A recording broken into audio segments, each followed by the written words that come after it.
Добар ден.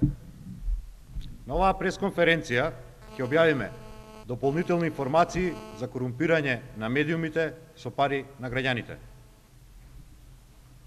Овие документи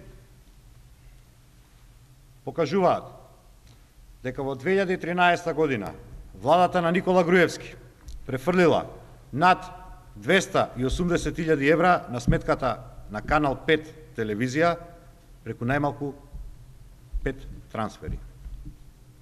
Дури 240.000 евра од овие пари владата ги префрлила на Канал 5 во еден ден, на 30 ноември 2013 година.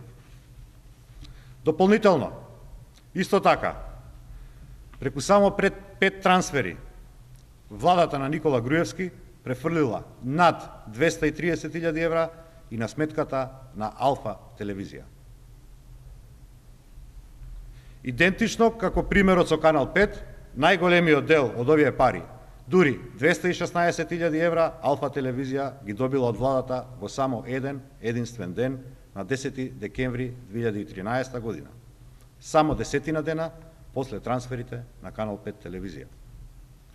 Веќе објавивме дека во 7 различни денови во 2013 година владата префрлила на сметката на Сител телевизија повеќе од 1 милион евра за кампања, од кои 450.000 евра за Сител во еден ден на 23 дена пред локалните избори.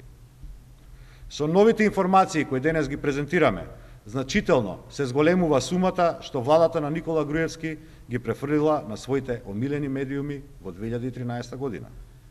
Со овие трансфери што денеска ги објавуваме, владата им префрлила на трите телевизии 1,5 милион евра во текот на 2013 година. Што одработуваат овие медиуми за владата на Груевски? И колку нивната наклонетост кон владата ги чини граѓаните во текот на цела година?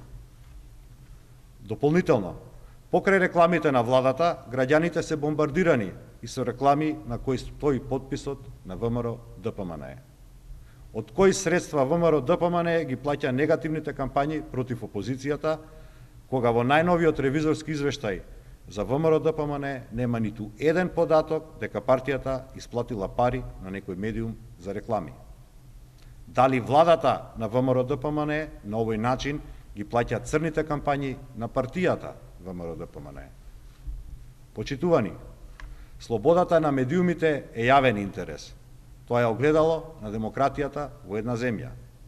Институциите не смеат да молчат на вакви скандалозни примери како со народни пари се корумпираат медиумите. Овој скандал со корумпирање на медиумите мора целосно да се расчисти. Благодарам, поведете прашања. Можете секогаш.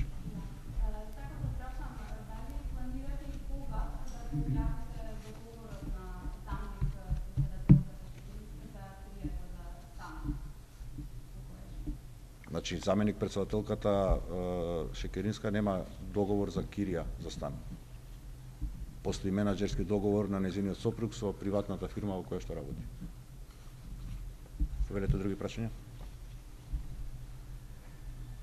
Благодарам.